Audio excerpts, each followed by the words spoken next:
হচ্ছে আমাদের দেশের পরিবেশটা ততই যেন আরো বেশি ভালো হচ্ছে নাকি? একটু তুলনা করে দেখুন। ওই সেই বড় বড় নেতা ফেতারা যারাও ওই মোনাজাতে গিয়ে অংশগ্রহণ করেন, পর্যায়ক্রমে দিনের ব্যাপারে, ইসলামের ব্যাপারে তারা আরো বেশি অনিয়মের দিকে যাচ্ছে না নিয়মের দিকে যাচ্ছে? সুতরাং জেনে নিন, এইগুলি মোনাজাত, এগুলি হচ্ছে মানুষ দেখানো মোনাজাত, একটি তামাশার মোনাজাত ছাড়া কিছুই নয়। বাস্তবে যদি সত্যি আমরা আল্লাহকে ভয় করে থাকি, আল্লাহকে মেনে চলে থাকি, তাহলে আমাদের অবস্থার পরিবর্তন সম্ভব হবে। অবশ্যই আল্লাহর কাছে দোয়া করতে হবে, এতে কোনো সন্দেহ নেই।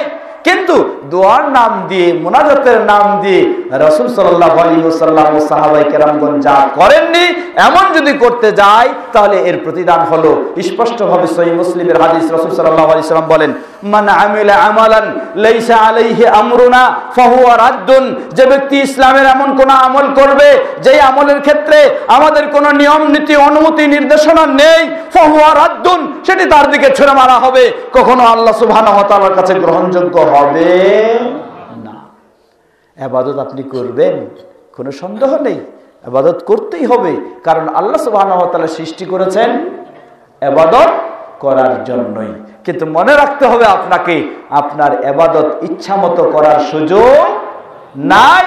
এই ইবাদত করার জন্য কিভাবে কোন নিয়ম পদ্ধতিতে ইবাদত করবেন, যুগে যুগে যেমন ভাবে আল্লাহ সুবহানাহু ওয়া তাআলা নবী রাসূলকে প্রেরণ করেছেন, সর্বশেষ রাসূল হিসাবে আমাদের প্রিয় রাসূল মুহাম্মদ সাল্লাল্লাহু আলাইহি ওয়াসাল্লামকে প্রেরণ করেছেন, আর তার অনুসরণ করাটা আমাদের জন্য ফরজ করে দিয়েছেন। সুতরাং যত বড়ই আপনার ইবাদত হোক না কেন, সেই ইবাদত যদি রাসূল সাল্লাল্লাহু আলাইহি ওয়াসাল্লামের অনুসরণ না হয়ে থাকে, তাহলে সেই ইবাদত কখনো আল্লাহর কাছে গ্রহণযোগ্য হবে না। আপনি নিজে একটু চিন্তা করেন, আপনি একটা বাড়ি তৈরি করছেন। কি করতেছেন? একটা বাড়ি তৈরি করছেন। আপনি জানেন যে একজন বড় ইঞ্জিনিয়ার এর সহযোগিতা আপনি নিলেন, তার কাছ থেকে ড্রয়িং তৈরি করে নিলেন কোন প্ল্যানে কিভাবে সুন্দরভাবে বাড়ি করার জন্য। আপনি সবকিছু রেডি করে এখন যারা আবার রাজমিস্ত্রি, তাদের হাতে সব তুলে দিলেন, কিন্তু দেখা যায় যে রাজমিস্ত্রি ইচ্ছা মতো আরো বাড়ি বানানো শুরু করলো, কাজ করা শুরু করলো, কিন্তু তার কাজগুলি যদিও কি হয়ে থাকে, দেখতে মনে হয় যে যেই ধরনের প্ল্যান ইঞ্জিনিয়ার দিয়েছেন তার চেয়ে আরো সুন্দর করছে, আপনি কখনো এটা গ্রহণ করবেন? কখনো গ্রহণ করবেন না, কখনো গ্রহণ করবেন না। তো বিষয়টা এই ধরনের, উদাহরণস্বরূপ বললাম যে আমি আল্লাহর ইবাদত করব, কিন্তু আল্লাহর ইবাদত কিভাবে করব এটাকে শিক্ষা দেওয়ার জন্য প্রেরণ করেন আল্লাহ সুবহানাহু ওয়া তাআলা কাকে? সর্বশেষ নবী হিসাবে আমাদের প্রিয় নবী মুহাম্মদ সাল্লাল্লাহু আলাইহি ওয়াসাল্লামকে। সুতরাং মুহাম্মদ সাল্লাল্লাহু আলাইহি ওয়াসাল্লামের অনুসরণ যদি আপনি না করেন, আপনার ইবাদতের মাঝে যদি না থাকে, আল্লাহ সুবহানাহু ওয়া তাআলা তা কখনো গ্রহণ করবেন না। শুধু গ্রহণ করবেন না এতটুকু নয়, বরং আপনার পক্ষে মুমিন হিসাবে টিকে থাকা সম্ভব নয়। আল্লাহ সুবহানাহু ওয়া তাআলা কত কঠিন ভাবে সূরা নিসা 65 নম্বর আয়াতে বললেন, আল্লাহ রাব্বুল আলামিন বলেন, ফালা রাব্বিকা লা ইউমিনুন হাত্তা ইউহাক্কিমুকা ফীমা শাজারা বাইনাহুম সুম্মা লা ইয়াজিদু ফী আনফুসিহিম হারাজাম মিম্মা কাদাইত ওয়া ইউসাল্লিমু তাসলিমা। আল্লাহ সুবহানাহু ওয়া তাআলা স্পষ্টভাবে বললেন, আপনি মুমিনের বলে দাবি করছেন, বুজুর্গ বলে দাবি করছেন, দরবেশ বলে দাবি করছেন, আপনার বাস্তব অবস্থাটা প্রমাণ করে দিবে আসলে আপনি কত বড় মুমিন। আল্লাহ বললেন, বলে দাও, তোমার রবের কসম করে বলছি। আল্লাহু আকবার।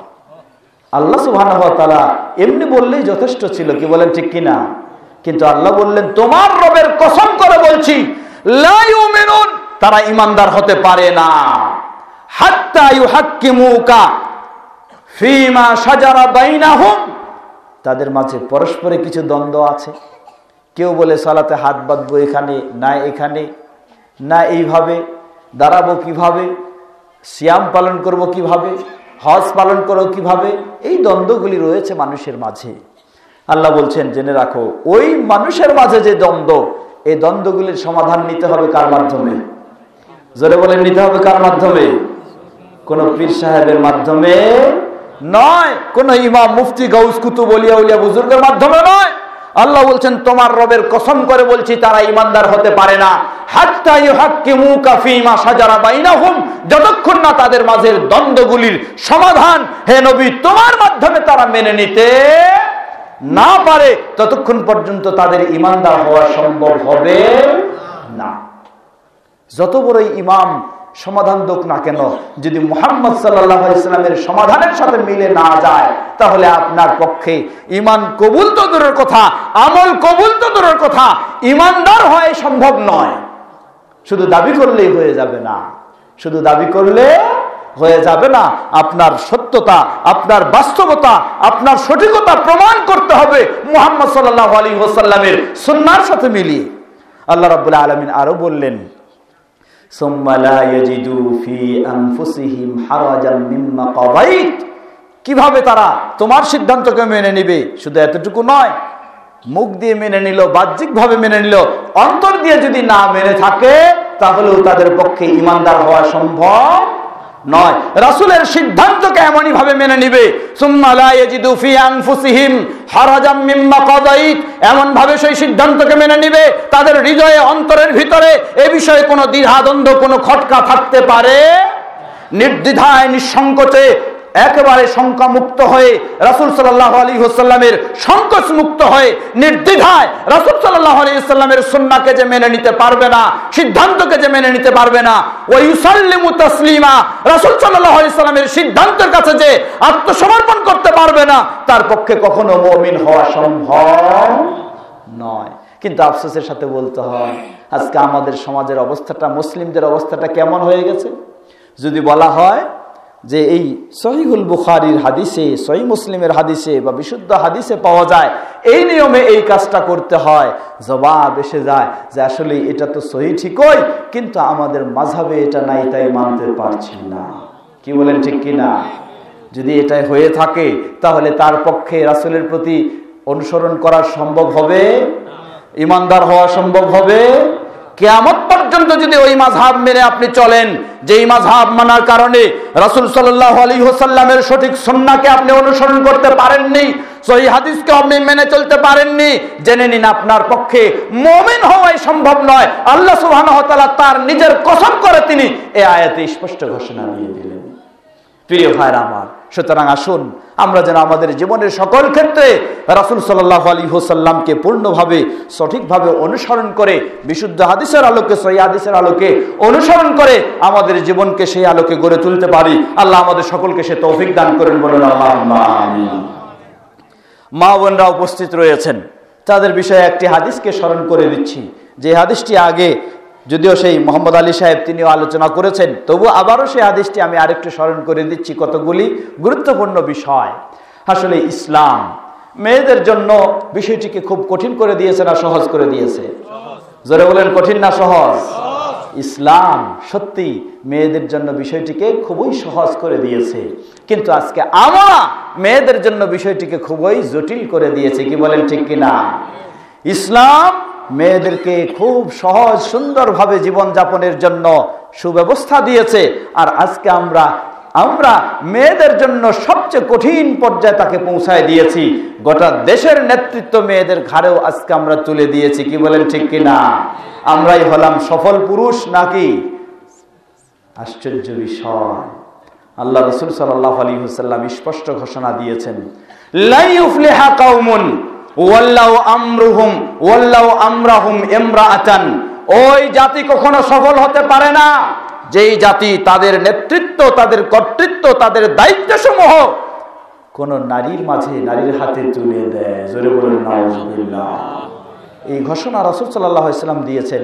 তাই আজকে আমরা যেন হয় এই কালে বা সেই কালে, এই পার্শ্বে না সেই পার্শ্বে, আজকে আমাদের অবস্থাটাও যেন এই শোচনীয় কঠিন পরিস্থিতিতে আল্লাহর কাছে দোয়া করি, আমরা যে কঠিন পরিস্থিতিতে রয়েছি আল্লাহ সুবহানাহু ওয়া তাআলা এই সকল ফিতনা থেকে আমাদেরকে মুক্তি দান করেন, বলুন আল্লাহুম্মা আমিন।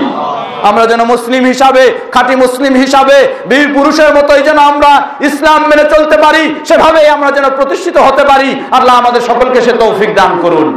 আমাদের দেশ মুসলিম অধ্যুষিত দেশ, যেন আমরা ইসলাম মেনে চলতে পারি এমনই পরিবেশ আল্লাহ আমাদেরকে দান করুন, বলুন আল্লাহুম্মা আমিন। দেশের সর্বস্তরের মানুষদেরকে তাদেরকে ইসলামের দিকে হেদায়েত দান করুন, বলুন আল্লাহুম্মা আমিন। প্রিয় ভাইরা আমার, সুতরাং ইসলাম নারীদের জন্য বিষয়টিকে খুব সহজ করে দিয়েছে। আল্লাহ রাসূল সাল্লাল্লাহু আলাইহি সাল্লাম কিভাবে মেয়েদের জন্য সুসংবাদ দিয়েছেন দেখুন। তিনি বলেন, আইয়ু ইমরাআতিন সাল্লাত খামসাহা, কোন মুসলিম নারী যদি দৈনিক কয় ওয়াক্ত সালাত আদায় করবে? 5 ওয়াক্ত। তবে শীতকালে 4 ওয়াক্ত করলেও চলে, তাই না? হ্যাঁ,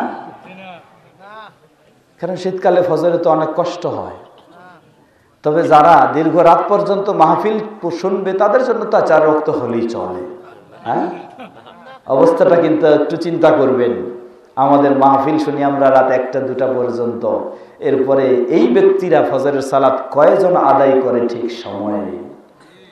সুতরাং এই গভীর রাত, এত দীর্ঘ রাত পর্যন্ত মাহফিল শোনাও শরীয়তে জায়েজ নেই, শরীয়তে বৈধ নয়। হয়তো আপনি বলবেন, কেউ বলবেন যে আপনার চেয়ে বড় বড়রা এসে সব আমাদেরকে রাত দিন 2টা-3টা পর্যন্ত ওয়াজ শোনাই গেলেন, আর আপনি বলছেন জায়েজ নাই। আসলে কেউ শোনাইতে পারে, এটা তার বিষয়, কিন্তু ইসলামের বিষয়টা তার কাছে নয়। আল্লাহ রাসূল সাল্লাল্লাহু আলাইহি সাল্লাম, ইসলামে সাধারণত নিয়ম হলো এশার পরে গল্প গুজবে লিপ্ত হওয়া ইসলামে নিষিদ্ধ করে দেওয়া হয়েছে। যদি দিনের বিষয় হয় সামান্য কিছু সুযোগ রয়েছে, ইসলামের বিষয় যদি হয়। কিন্তু এই গভীর রাত পর্যন্ত, ওই সে হাদিস অনেক বর্ণনা এসেছে, রাসূল সাল্লাল্লাহু আলাইহি ওয়াসাল্লামের কাছে সাহাবী এসে বললেন, আমি কি করব, আমার জীবনে বহু ইবাদতের দরকার রয়েছে, সুতরাং গোটা রাত ভর আমি জেগে জেগে তাহাজ্জুদের ইবাদত করব। রাসূল সাল্লাল্লাহু আলাইহি ওয়াসাল্লাম অনুমতি দিয়েছিলেন? কঠিন ভাবে তাকে বললেন, জেনে রাখো আমার সুন্নাহ হলো আমি রাতের কিছু অংশ ঘুমন্ত থাকি, ঘুমাই, আর কিছু অংশ আমি ইবাদত করি। এর চেয়ে যদি তুমি বেশি করতে চাও, মান রাগিবা আন সুন্নতি ফালাইসা মিন্নি, সে আমার অন্তর্ভুক্ত নয়। তাহলে রাসূল সাল্লাল্লাহু আলাইহি সাল্লাম সাহাবীকে অনুমতি দিলেন না সারা রাত জাগে ইবাদত করতে, আর আপনাকে সারা রাত জেগে ওয়াজ শোনার অনুমতি কিভাবে আপনাকে কোন আলেমে দিতে পারে? কখনো অনুমতি নেই। বিশেষ করে কোনো ব্যক্তি যদি সারা রাত ওয়াজ শুনে, তারপরের দিন দেখবেন যে তার পক্ষে এই সারা রাত ঘুম বাদ দিলে, যার নিয়মিত অভ্যাস নাই, তার পক্ষে একদিনে যথেষ্ট নয়, 2 থেকে 3 দিন এই ঘাটতি পূরণের জন্য চলে যায় তাকে। এই 2 থেকে 3 দিন দেখবেন তার যে কোনো সালাতে অনিয়ম হতেই থাকবে। জোহরের পরে যদি শোয়, আসরের সময় উঠতে পারবে না, মাগরিবের পরে যদি শুয়ে যায়, এশা ঠিক মতো পড়তে পারবে না, এই অনিয়ম হতেই থাকবে। সুতরাং প্রিয় ভাইরা আমার, আপনি ওয়াজ শুনেন আর যাই করেন, শীতের রাত হোক আর যাই হোক, মুসলিম ব্যক্তির জন্য কয় ওয়াক্ত সালাত? জোরে বলেন, কয় ওয়াক্ত? তবে ভ্রান্ত শিয়া সমাজ, তারা বলে তাদের নাকি 3 ওয়াক্ত। কারা বলে? শিয়া। কারা? শিয়া। শিয়াদের ভ্রান্তের বিষয়গুলি চিন্তা করলে তো অনেক চলে যায়। কিন্তু আজকে আমাদের সমাজে আমরা দেখতেছি যে ইসলামী বিরাট বিরাট সাইনবোর্ড লাগায় কি ইসলামী দেশ এবং ইসলামী সমাজ, সেই সমাজেই নাকি কতই সুন্দর ভালো। তাদের কাছে সালাত হয়ে গেছে 5 ওয়াক্ত নয়, 3 ওয়াক্ত।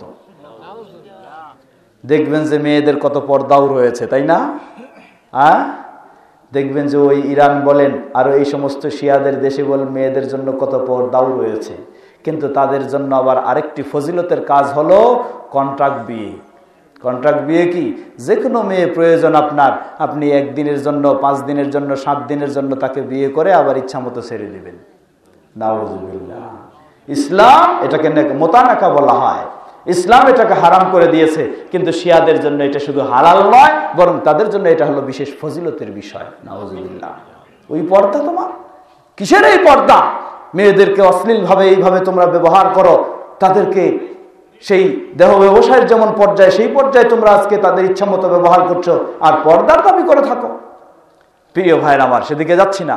সুতরাং প্রতিটি মুসলিমের জীবনে, নারী হোক আর নর হোক, তাকে অবশ্যই মুসলিম যদি হয় তাকে 5 ওয়াক্ত সালাত আদায় করতে হবে। তবে সালাত আদায় করলেই শুধু হবে না। রাসূল সাল্লাল্লাহু আলাইহি ওয়াসাল্লাম তার জীবদ্দশায়, সহিহুল বুখারীর হাদিস, সাহাবী মসজিদে এসে সালাত আদায় করতেছেন, তাকে বললেন, সাহাবী সালাত শেষ করে এসে সালাম দিলেন। রাসূল সাল্লাল্লাহু আলাইহি ওয়াসাল্লাম সালামের জবাব দিয়ে বললেন, ইরজি ফাসাল্লি ফাইন্নাকা লাম তুসাল্লি, ফিরে যাও, তুমি আবার সালাত আদায় করো, কারণ তুমি এখনো সালাত আদায় করো। সাহাবী পড়লেন আবার দ্বিতীয়বার, আবার এসে সালাম দিলেন।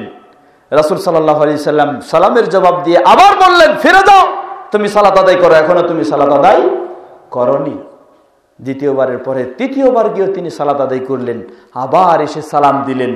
রাসূল সাল্লাল্লাহু আলাইহি ওয়াসাল্লাম সালামের জবাব দিয়ে সাথে সাথে আবার বললেন, ইরজি ফাসাল্লি ফাইন্নাকা লাম তুসাল্লি, ফিরে যাও, তুমি সালাত আদায় করনি। বেচারা তিনবার পড়ার পরেও রাসূল সাল্লাল্লাহু আলাইহি ওয়াসাল্লাম একই নির্দেশ বললেন না যে তোমার সালাতে ভুল হয়েছে, এটা বলেননি, বললেন যে তোমার সালাতেই হয়নি। সাহাবী তিনি খুব কঠিন মনে করে বললেন, চিন্তা করলেন যে আমি যদি এইভাবে তিনবার কেন 100 বারও পড়ি, রাসূল সাল্লাল্লাহু আলাইহি ওয়াসাল্লাম এটাকে কখনো সালাত বলে গ্রহণ করবেন না। তাই তিনি নিজের ভুলটা বুঝতে পেরে বললেন, হে আল্লাহর রাসূল সাল্লাল্লাহু আলাইহি ওয়াসাল্লাম, আল্লিমনি ফাইন্নী লা উহসিনু আলা যালিকা, আমাকে শিক্ষা দিন, কারণ এর চেয়ে তো বেশি আর আমি ভালো কিছু জানি না, অতএব আমাকে শিক্ষা দিন সালাতের নিয়ম। রাসূল সাল্লাল্লাহু আলাইহি ওয়াসাল্লাম শিক্ষা দিলেন কি? বললেন, ওয়া ইযা কুমতা ইলা সালাতি ফাকাব্বির, যখন তুমি সালাতের জন্য দাঁড়াবে সর্বপ্রথমে তুমি জায়নামাজের দোয়া পাঠ করবে, তাই না? আছে না আমাদের জায়নামাজে দাঁড়াইলে কি হতে হয়? আগে নাকি হলে জায়নামাজের দোয়া পাঠ করতে হয়। তো জায়নামাজের দোয়া গেল, তারপরে কি? তারপরে তুমি নাওয়াইতু আন উসাল্লি আরবা রাকাআতিন, এই নিয়তগুলি পড়বে। রাসূল সাল্লাল্লাহু আলাইহি ওয়াসাল্লাম নিজের আমল এবং সাহাবীকে শিক্ষা দিলেন, বললেন, ওয়া ইযা কুমতা ইলাস সালাহ ফাকাব্বির, যখন তুমি সালাত দাঁড়াবে জায়নামাজের দোয়া নয়, ওই নিয়তের গদবাঁধা শব্দগুলি নয়, সর্বপ্রথম তোমার মুখ দিয়ে উচ্চারণ করো আল্লাহু আকবার, বলুন সুবহানাল্লাহ। কি শিক্ষা দিয়েছেন! আর আজকে আমাদের আলেম সমাজ রাসূল সাল্লাল্লাহু আলাইহি সাল্লামের আসল সালাতের খোঁজ খবর নাই, তারা চালু করে দিলেন এইটা করতে হবে সেইটা করতে হবে। ছোট্ট বাচ্চাদেরকে যদি জিজ্ঞাসা করেন, বাবা তুমি সালাত আদায় করেছো? জবাব দেয় যে আসলে আমি তো এখনো নিয়তগুলি মুখস্থ করতে পারিনি। নাউযুবিল্লাহ। ইসলাম তার উপর যেটা ফরজ করেনি সেটা তথাকথিত মৌলভী সাহেবরা ফরজ করে দিয়ে তাকে নামাজ থেকেই সালাত থেকেই বিরত রাখছে। কি বলেন, ঠিক কি না? তো ইসলাম এই জটিলতা শিক্ষা দেয়নি। প্রিয় ভাইরা আমার, ফিরে আসি, সেদিকে যাচ্ছি না। সালাতের বিষয়ে বিস্তারিত জানতে হলে সালাতের বিষয়ে আমার বই রয়েছে, মুসলিম সালাত ও দোয়া শিক্ষা, যেটি কোরআন ও সহিহ সুন্নাহর স্পষ্ট প্রমাণ ও হাদিসের নাম্বার উল্লেখ সহ রয়েছে। কিছু কয়েক কপিও রয়েছে, সেগুলি সংগ্রহ করে নেবেন আলোচনার শেষে। বিশেষ করে ছোট্ট বাচ্চাদের জন্য বেশ কিছু আমার লেখনীয় বের হয়েছে। ছোট্ট বাচ্চাদের জন্য, এই ছোট্ট বাচ্চা যে আপনি সহিহ আকীদা অনুযায়ী চলতে চাচ্ছেন, ছোট্ট বাচ্চার কোরআন ও সহিহ আকীদার অনুযায়ী চলবে, এজন্য ছোট্ট বাচ্চাদের জন্য ইসলামী আদব ও দোয়া শিক্ষা এবং ক্লাস 1, 2, 3, 4 পর্যন্ত তাদের ইসলাম ভালোভাবে সঠিকভাবে শেখা এবং সহিহ আকীদা শেখার জন্য বেশ কিছু বই রয়েছে, সেগুলি পাওয়া যাবে, সম্ভব অনুযায়ী সংগ্রহ করে নেবেন। প্রিয় ভাইরা আমার, সেই হাদিসে ফিরে যাই। হাদিসটি হচ্ছে রাসূল সাল্লাল্লাহু আলাইহি ওয়াসাল্লাম বলছেন, আইয়ু ইমরাআতিন সাল্লাত খামসাহা, যদি কোন মুসলিম নারী দৈনিক কয় ওয়াক্ত সালাত আদায় করবে? 5 ওয়াক্ত। তবে নারী এবং পুরুষের সালাত এক নয়, মাঝে কিছু পার্থক্য আছে, তাই না? আমাদের সমাজে বই পুস্তকেও লেখা হয়েছে, ছবি সহ দিয়ে দিয়েছে। স্কুলের পাঠ্য বইগুলোতে দেখবেন মেয়েদের ছবি সহ দেওয়া হয়েছে। তাদের রুকু নাকি পুরুষের মতো নয়, ভিন্নভাবে করতে হবে। সেজদা নাকি পুরুষের মতো নয়, ভিন্নভাবে করতে হবে। পর্দার আড়ালের মা ও বোনেরা জেনে নিন স্পষ্ট করে, ওই তথাকথিত নিয়ম অনুযায়ী যদি আপনার সালাত আদায় করে থাকেন, তাহলে আপনাদের সালাত, রাসূল সাল্লাল্লাহু আলাইহি ওয়াসাল্লাম 1400 বছর আগেই বলেছেন, এটি সালাতই নয়, বাতিল হয়ে গেছে আপনার সালাত। সুতরাং নারী পুরুষের সালাতের মাঝে মৌলিক কিছু পার্থক্য থাকলেও উঠা বসা রুকু সেজদার মাঝে কোনো পার্থক্য নেই। পার্থক্য করা হয়, পুরুষেরা হাত বাঁধবে কোথায়? নাভির নিচে। আর মেয়েরা হাত বাঁধবে কোথায়? বুকের উপরে। জবাব জিজ্ঞাসা করা হয়, পুরুষেরা কি তারা নাভির নিচে কেন বাঁধবে? বলে যে লুঙ্গিটা খুলে পড়ে যায়। হ্যাঁ, লুঙ্গিটা যদি খুলে পড়ে যায় এজন্য কি করতে হবে? নাভির নিচে বাঁধতে হবে, যেন লুঙ্গিটা ধরে রাখার সুযোগ হয়। আশ্চর্য কথা, কেউ হয়তো বলবেন যে এগুলি তো শিক্ষিত মানুষের কথা নয়।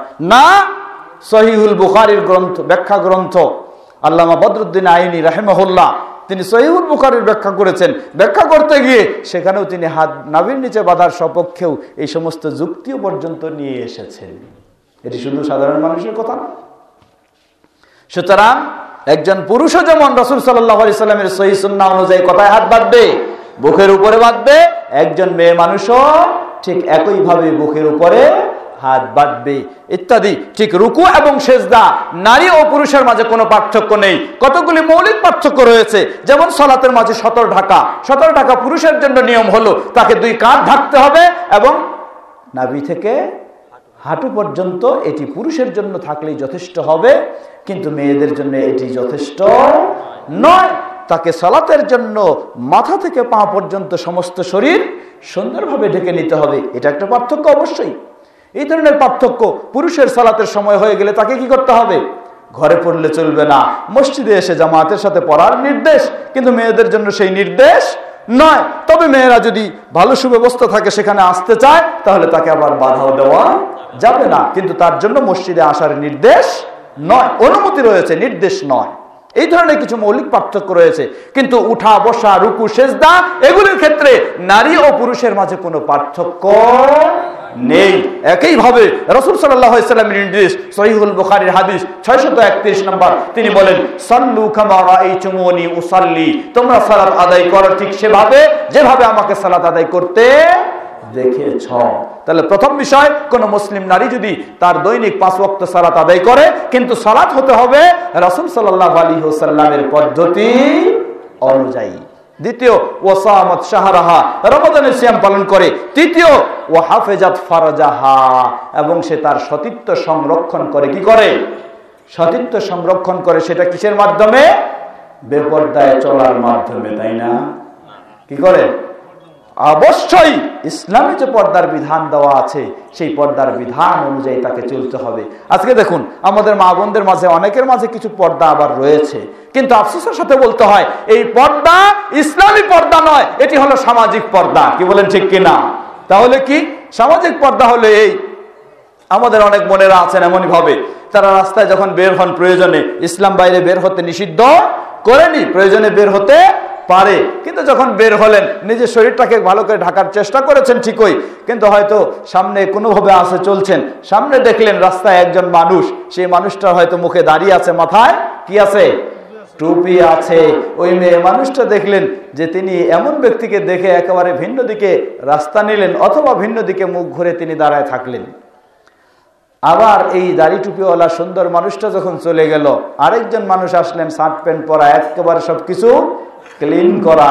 সেই ব্যক্তিটার সামনে যখন ওই মহিলার সামনে এসে গেলেন, তখন সেখানে আর অন্যদিকে রাস্তাও তো নয়, অন্যদিকে মুখ করাও নয়, যদি তার গায়ে ঘেঁষে একটু যাওয়া যায় সেইটাই চেষ্টা করলেন।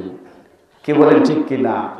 যদি এটাই হয় তাহলে জেনে নিন আপনি আল্লাহকে ভয় করে পর্দা করেননি, মানুষ দেখানো পর্দা করেছেন। বরং আপনার জন্য নিরাপদ হচ্ছে ওই ব্যক্তি যে দিন মেনে চলেছে, যার মাঝে ঈমান রয়েছে, যার দাড়ি টুপি রয়েছে, সেই ব্যক্তি আপনার জন্য তুলনামূলক বেশি নিরাপদ ওই ব্যক্তির চেয়ে যে ব্যক্তির মাঝেও দিন নেই। কি বলেন, ঠিক কিনা? কিন্তু আমরা বলবো অনুরূপভাবে দেখুন আরো কি, আমাদের মা বোনদের পর্দা আরো। একজন বোন বা একজন মা, তার বয়স হয়ে গেছে কত? 50 থেকে 60 বছর, 50 থেকে 60 বছর। তিনি যখন বাড়ি থেকে বাইরে বের হলেন, বেশ সুন্দর নিজেকে সুন্দরভাবে বোরকা পরে বের হলেন, সাথে রয়েছে কি? সাথে রয়েছে ওই 16 বছরের মেয়ে অথবা 14 বছরের নাতিনি। তিনি মা হিসাবে বা নানি দাদি হিসাবে, ওই বয়স্কা বৃদ্ধা হিসাবে তিনি সুন্দরভাবে বোরকা পরে বের হয়েছেন, কিন্তু সাথে রয়েছে ওই সেই যুবতী, যেই যুবতীর দিকে যে কোনো ব্যক্তির, যে কোনো যুবকের সহজেই দৃষ্টি যেতে পারে, শয়তান তাকে ফিতনায় লিপ্ত করতে পারে। তাকে অর্ধ উলঙ্গ করে সুন্দরভাবে সাজিয়ে গুজিয়ে মানুষকে দেখানোর জন্য ওই বৃদ্ধা মা বা বৃদ্ধা নানি ও নাতিনি দাদি তিনি নিয়ে বের হয়েছেন। এটির নাম কি পর্দা? কখনো নয়, এটার নাম হলো শয়তানি পর্দা। কি বলেন, ঠিক কিনা? ওই বৃদ্ধা বয়সে আপনি যেমনই ভাবে নিজেকে সংযম করার চেষ্টা করেছেন, আপনার চেয়ে শত সহস্র গুণে প্রয়োজন ওই যুবতীকে সেই ধরনের পর্দার ব্যবস্থা করা। কি বলেন, ঠিক কিনা? আমাদের এই ধরনের মা বোনদের মাঝে যে সামাজিক পর্দা রয়েছে, এই পর্দা দিয়েও কখনো আল্লাহর জান্নাত প্রবেশ করা সম্ভব নয়, জাহান্নাম থেকে বাঁচা সম্ভব নয়। রাসূল সাল্লাল্লাহু আলাইহি ওয়াসাল্লাম কঠিনভাবে বলেছেন, 3 শ্রেণীর মানুষ লা ইয়াদখুলুল জান্নাহ, যারা জান্নাতে প্রবেশ করতে পারবে না। তাদের মাঝে একজন হলেন কারা? আদ-দায়ুস। কোন ব্যক্তি? দায়ুস। দায়ুস পুরুষ না মহিলা? দায়ুস হলো পুরুষ। অপরাধটা কি? অপরাধটা হলো ওই পুরুষের অধীনস্থ মেয়েরা অশ্লীল ভাবে, অন্যায় ভাবে, বেপর্দা ভাবে চলাফেরা করা সত্ত্বেও সেই পুরুষ এর কোনো প্রতিবাদ করত, এর কোনো ব্যবস্থা করতো না। জেনে নিন, আপনি যতই সুন্দর আহলুল হাদিস হন না কেন, আপনার আকীদা যতই সুন্দর হয়, আপনার সালাত যতই সুন্দর হয়, আপনি প্রতি বছর যদি হজ করেন, কিন্তু আপনার অধীনস্থ আপনার স্ত্রীকে অথবা আপনার মেয়েকে অথবা আপনার বোনকে অথবা আপনার মাকে যদি সঠিকভাবে পর্দার ব্যবস্থা করতে না পারেন, এ ব্যবস্থা না নেন, তাহলে এটাই আপনার জাহান্নামে যাওয়ার জন্য এবং জান্নাত থেকে বঞ্চিত হওয়ার জন্য যথেষ্ট হবে। সুতরাং এই পর্দা শুধু মেয়েদের জন্য ফরজ বটে, তারা বাস্তবায়ন করবে, তারা সেটাকে ব্যবহার করবে, কিন্তু এটা বাস্তবায়নের উদ্যোগ নেবে, ভূমিকা রাখবে ওই পুরুষ যেই পুরুষের অধীনস্থ সেই মহিলা। একজন মহিলা, আপনার অধীনস্থ মহিলা পর্দায় সঠিকভাবে না চলার কারণে যদি আপনাকে কি করতে হয়, এই অপরাধের কারণে জান্নাতে যাওয়াটা আপনার জন্য বন্ধ হয়ে যায়, তাহলে সেই মহিলার জন্য কি জান্নাতে যাওয়া সম্ভব হবে? কখনো নয়। প্রিয় ভাইরা আমার, পর্দার আড়ালের মা বোনেরা, সুতরাং প্রতিটি পুরুষকেও এক্ষেত্রে অবশ্যই সচেতন হতে হবে, প্রতিটি মা বোনকেও সচেতন হতে হবে, কারণ তারা আপনার অধীনস্থ থাকা অবস্থায় বেপর্দায় চলার কারণে আপনি এটাই হয়ে যাবে আপনার জাহান্নামে যাওয়ার কারণ এবং জান্নাত থেকে বঞ্চিত হওয়ার কারণ। তাই রাসূল সাল্লাল্লাহু আলাইহি ওয়াসাল্লাম বললেন, তৃতীয় বিষয় হলো ওয়াহাফিজাত ফারজাহা, অবশ্যই মুসলিম নারী শুধু সালাত আদায় করলে চলবে না, শুধু কোরআন তেলাওয়াত করলে চলবে না, তার জীবনে পর্দা সঠিকভাবে সুন্দরভাবে তাকে মেনে চলতে হবে। চতুর্থ বিষয় হলো ওয়াতাআত যাওজাহা, শরীয়ত সম্মত বিষয় তার স্বামীর আনুগত্য, স্বামীর অনুসরণ করে চলতে হবে। এই চারটি বিষয়, এছাড়াও যদি কোনো ফরজ থেকে থাকে সেগুলি তো অবশ্যই। কোন মুসলিম নারী যদি এই চারটি বিষয় সঠিকভাবে পালন করে, রাসূল সাল্লাল্লাহু আলাইহি সাল্লাম বলেন, কিয়ামতের দিন এই মুসলিম নারীকে বলা হবে, কিলা লাহা দুখুলিল জান্নাতা বিআইয়ি বাবিন শিতি, জান্নাতের যেই দরজা দিয়ে জান্নাতে প্রবেশ করার ইচ্ছা হয় তুমি সেই দরজা দিয়ে জান্নাতে প্রবেশ করো। বলেন সুবহানাল্লাহ, আল্লাহু আকবার।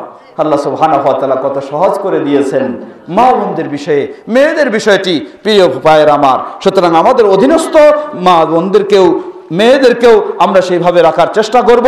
পর্দার আড়ালের মা বোনেরা যারা রয়েছেন, আপনারাও আল্লাহকে ভয় করুন, আজ থেকে তওবা করার চেষ্টা করুন এবং এই চারটি বৈশিষ্ট্য আপনার জীবনে ভালোভাবে মেনে চলার চেষ্টা করুন, যেন আপনি এই চারটি বৈশিষ্ট্য ভালোভাবে অবলম্বন করে এই বৈশিষ্ট্যের অধিকারী হয়ে আপনি জান্নাতের অধিকারী হতে পারেন। আল্লাহ রাব্বুল আলামিন আমাদের সকলকে সে তৌফিক দান করুন। বলুন আল্লাহুম্মা আমিন। কথা আর দীর্ঘ করতে যাচ্ছি না, এখন আমরা একটু প্রশ্ন উত্তর পর্বে যাব।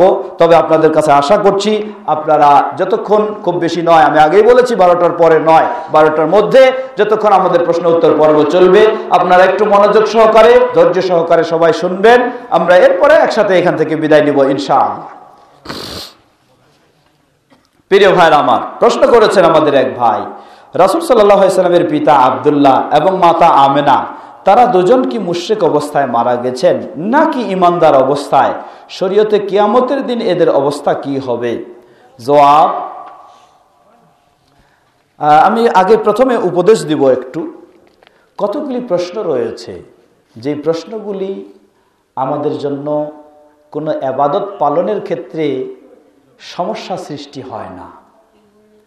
কোনো ব্যক্তি যদি না জানে যে রাসূল সাল্লাল্লাহু আলাইহি ওয়াসাল্লামের পিতামাতার কি অবস্থা হবে, তাহলে তার নামাজ পড়তে, সালাত আদায় করতে অসুবিধা হবে, সিয়াম পালন করতে অসুবিধা হবে, হজ পালন করতে, যাকাত দিতে, পর্দা করতে অসুবিধা হবে?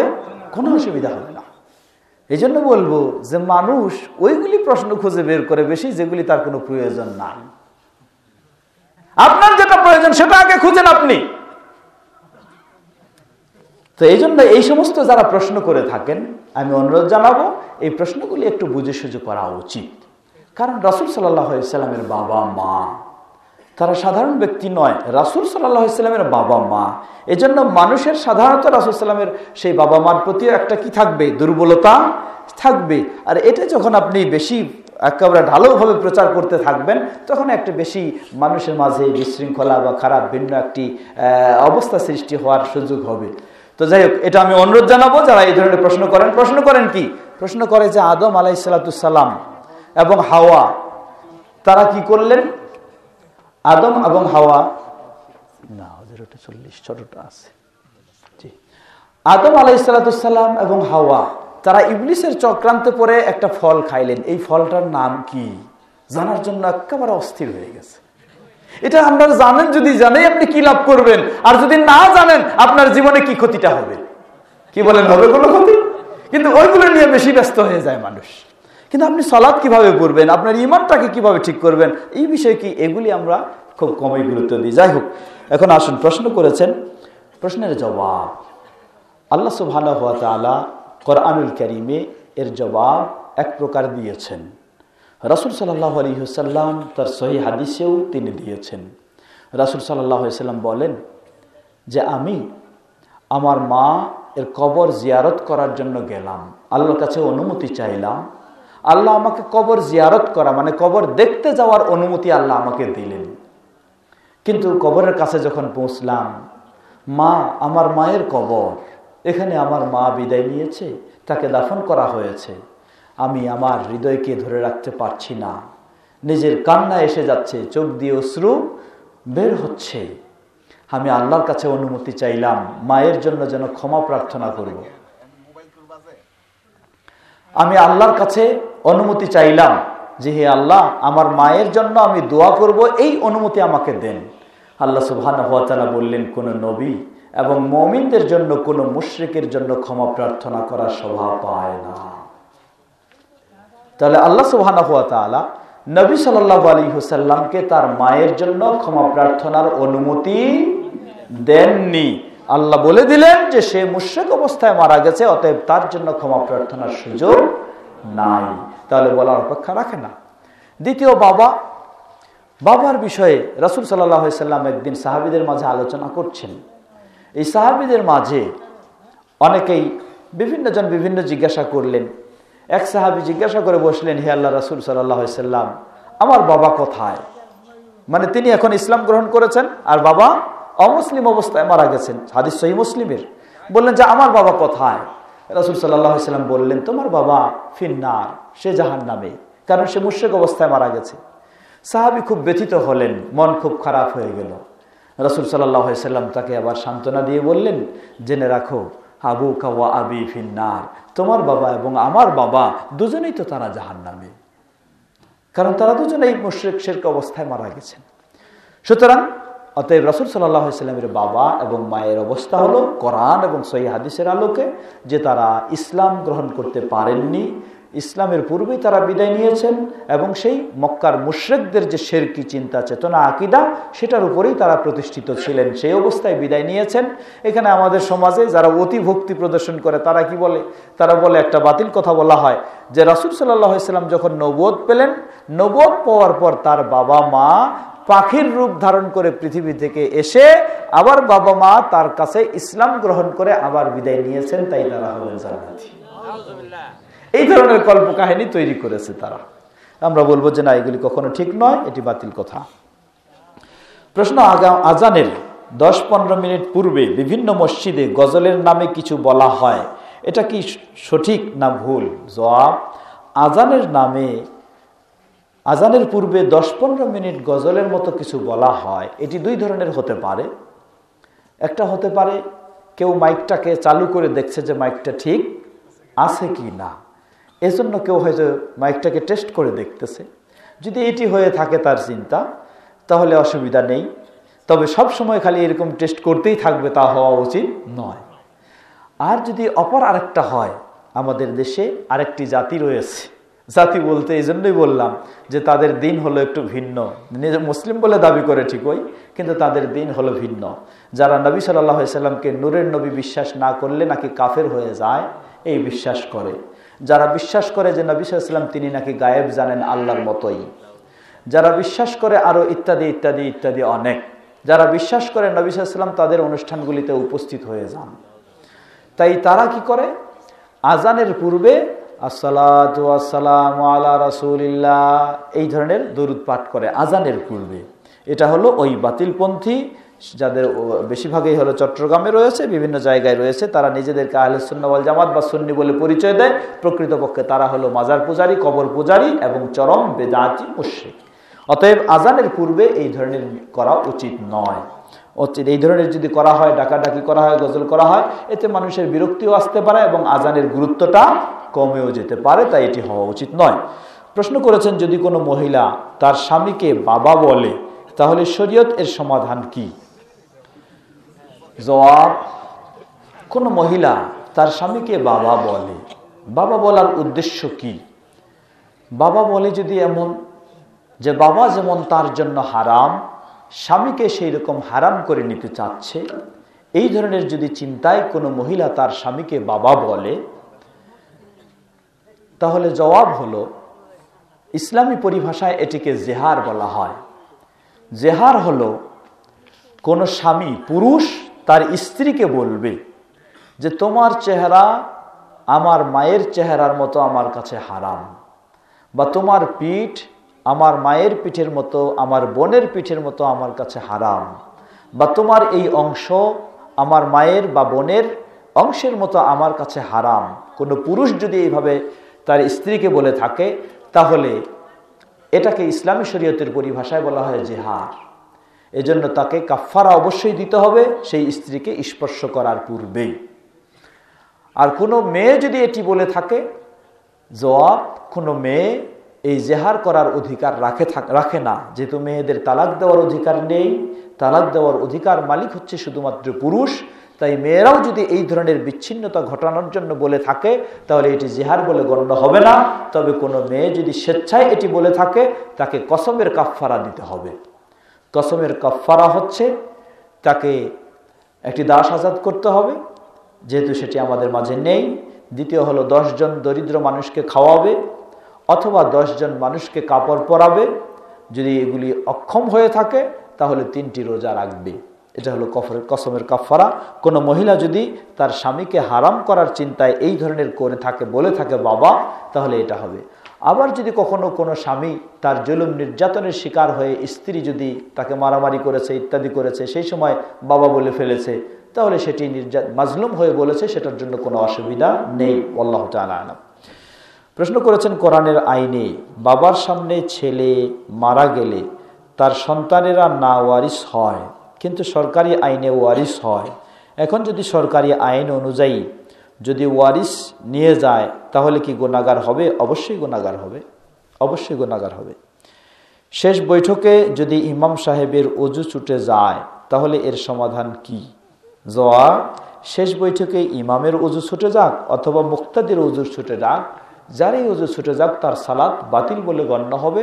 তাকে নতুন করে ওযু করে এসে আবার সালাত শুরু করতে হবে। তবে ইমামের হলে বেশি সমস্যা এই জন্যই যে ইমামের ইমামতিটা কে চালায় নিবে। তো সমস্যার সমাধান হলো এই যে ইমাম সাহেবের যখনই এটা ঘটবে, তিনি পিছন থেকে একজন টেনে নিয়ে তার সামনে যদি বসার সুযোগ হয়, যদি বসার সুযোগ না হয়, যেহেতু শেষ বৈঠকে প্রশ্ন করেছেন, তাহলে তাকে টেনে নেওয়া দরকার নেই। ইমাম সাহেব একজন কাউকে দায়িত্ব দিয়ে দিবেন, বলবেন যে আপনি বাকি অংশটুকু সম্পূর্ণ করেন। তার পিছনের ব্যক্তিকে বলবেন, বলে তিনি ওযু করবেন, বের হয়ে যাবেন। আল্লাহু আ'লাম। প্রশ্ন করেছেন, বাচ্চা জন্মের 7 দিনের পূর্বে মারা গেলে তার আকিকা দিতে হবে কি? জবাব, নিয়ম হলো 7ম দিনে আকিকা দেওয়া। যদি 7ম দিনের আগেই মারা যায়, তাহলে আকিকা আপনার এটা ইচ্ছাধীন, যদি দিতে চান দিতে পারেন, আর না দিতে কোনো অসুবিধা নেই। আল্লাহু তাআলা আলাম। দিলে আপনি সওয়াব পাবেন ইনশাআল্লাহ। প্রশ্ন করেছেন, নিজের জন্মদাতা পিতাকে ছাড়া কোনো পীরকে বাবা বলে সম্বোধন করা যাবে কি না? এমনকি শ্বশুর ও শাশুড়িকে বাবা ও মা বলা যাবে কি না? জবাব, আমাদের সমাজে কিছু গরম গরম ফতোয়া আছে, তাই না? কিছু গরম গরম ফতোয়া আছে, আপনাদের এইদিকেও কিছু গরম গরম মুফতিও আছে। খালি গরম ফতোয়া দিয়ে মানুষকে একটু বেশি আবেগী করে তোলে, যে শ্বশুর শাশুড়িকে বাবা বললে বাবা বলা নাকি হারাম। জবাব, আসলেই নিজের পিতাকে যদি কেউ বাবা বলে স্বীকার করে, আর অন্য কাউকে যদি বাবা বলে সম্বোধন করে একটি সম্মানসূচক শব্দ হিসাবে, তাহলে শরীয়তে কোনো অসুবিধা নেই। কথাটা ভালো করে খেয়াল করবেন। নিজের পিতাকে বাবা বলে সঠিকভাবে স্বীকার করে, এরপর অন্য কাউকে যদি বয়োজ্যেষ্ঠ মানুষ হিসাবে বাবা বলা হয়, এই বলে বাবা, চাচা, এরকম বলে যদি সম্বোধন করে থাকে, তাহলে শরীয়তের দৃষ্টিকোণ থেকে কোনো অসুবিধা নেই। কিন্তু কেউ যদি নিজের বাবাকে অস্বীকার করে অন্য কাউকে বাবা হিসাবে গ্রহণ করে নেয়, এটা হলো হারাম। যেমন সহিহ মুসলিমের হাদিসে এসেছে, রাসূল সাল্লাল্লাহু আলাইহি সাল্লাম বলেন, কোন ব্যক্তি যদি তার বাবাকে অস্বীকার করে অন্য কাউকে বাবাকে গ্রহণ করে নেয়, তাহলে তার জন্য জান্নাত হারাম হয়ে যায়। তাহলে শ্বশুর শাশুড়িকে বাবা মা বলা, এই শ্বশুর শাশুড়িকে বাবা মা বলার মাধ্যমে কখনো শ্বশুর শাশুড়ি নিজের বাবা মাকে কেউ অস্বীকার করে না, শ্বশুর শাশুড়িকে কেউ নিজের বাবা মা বানায় নেয় না, শুধু শ্রদ্ধামূলকভাবে সম্মানসূচক এই শব্দগুলি ব্যবহার করে। সুতরাং কেউ যদি এমন হয়, যে খেয়াল রাখবেন, কেউ যদি এমন হয় শ্বশুর শাশুড়িকে বাবা মা বলে না, ঠিকই এমনি লেনদেন করেই বা অন্য কিছু চাচা খালু ইত্যাদি বলে বাবা মা বলে না, কিন্তু নিজের বাবা মার চেয়ে সবসময় শ্বশুর শাশুড়িকে প্রাধান্য দেয়, তাহলে এটি তার জন্য হালাল না হারাম? এটা তার জন্য হারাম, এটা তার জন্য হারাম। কারণ আপনার কাছে সবচেয়ে শ্রদ্ধা ও সম্মান ও সেবা পাওয়ার অধিকার রাখে আপনার বাবা মা, কিন্তু স্ত্রীর গুতা খেয়ে সহজ কোথায়, আপনি এখন নিজের বাবা মাকে ছেড়ে দিয়ে শ্বশুর শাশুড়িকে নিয়ে আপনি ব্যস্ত হয়ে গেছেন, তাদের পা টিপছেন, তাদের কি প্রয়োজন তা সবসময় চিন্তা করতেছেন, আর নিজের বাবা মা হয়তো না খেয়ে তারা কষ্ট করে দিন কাটাচ্ছে, সেটার বিন্দুমাত্র আপনি খবর নিচ্ছেন না। এটি আপনার জন্য হারাম, সম্পূর্ণ হারাম। এটা শ্বশুর শাশুড়িকে বাবা মা না বললেও এটা আপনার জন্য হারাম।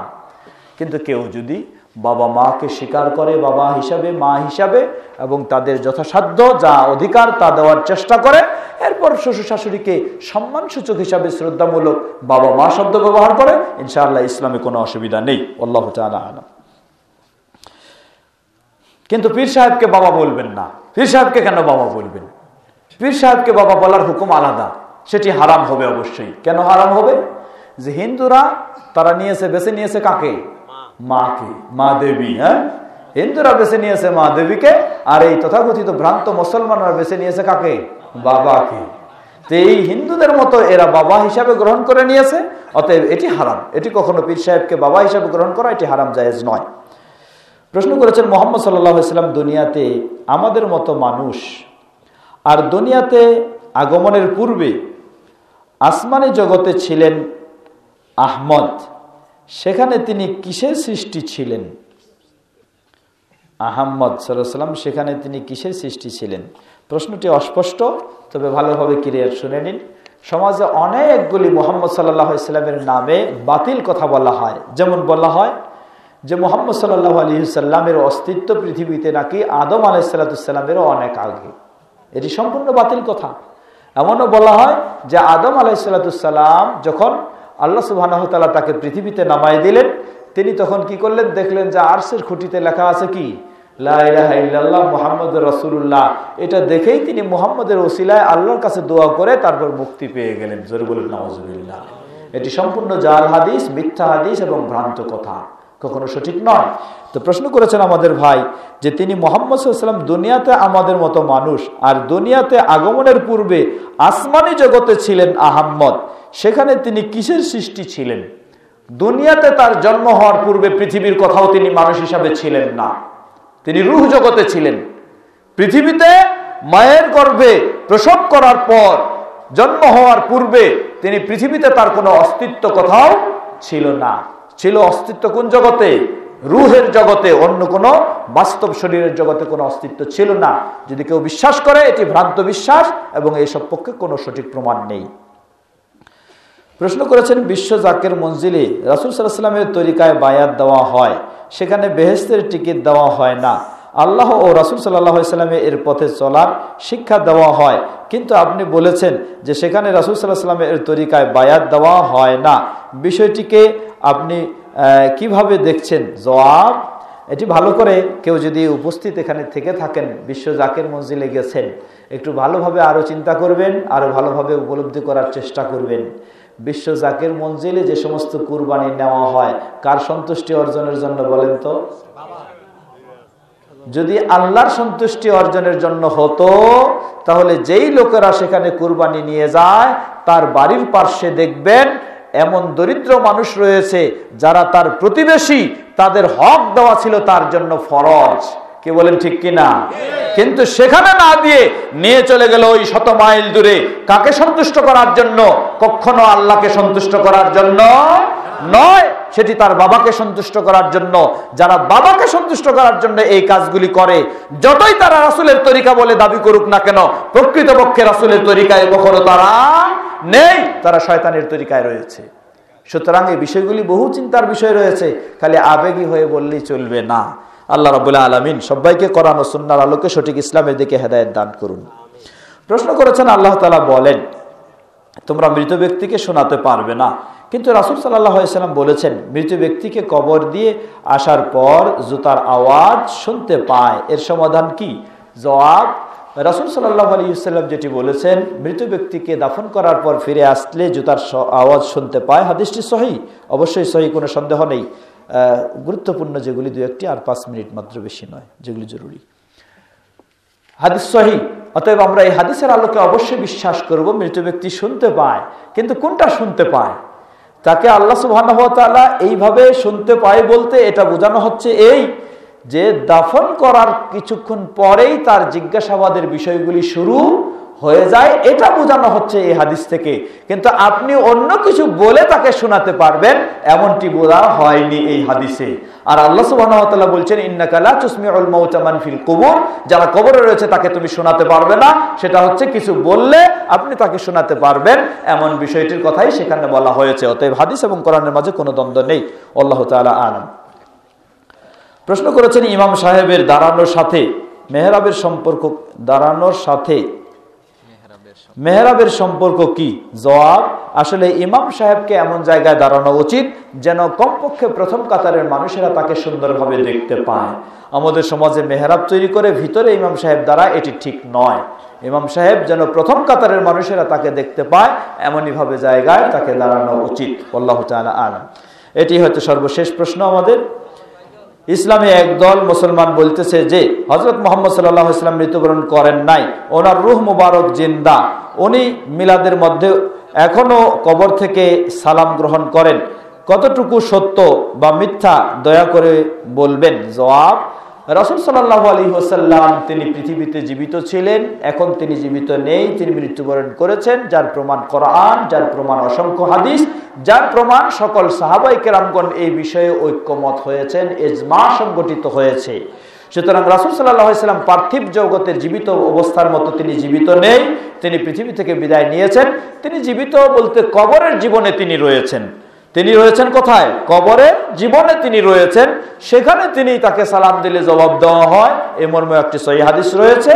কিন্তু তিনি পার্থিব জীবনে যেমন মানুষ সালাম দিলে তিনি কথা বলতেন, মানুষ শুনতে পারত, মুসাফা হতো, এই ধরনের জীবনে তিনি এখন নেই, তিনি আছেন কবরের জীবনে, তিনি সেখানে রয়েছেন, পার্থিব জীবনে নয়।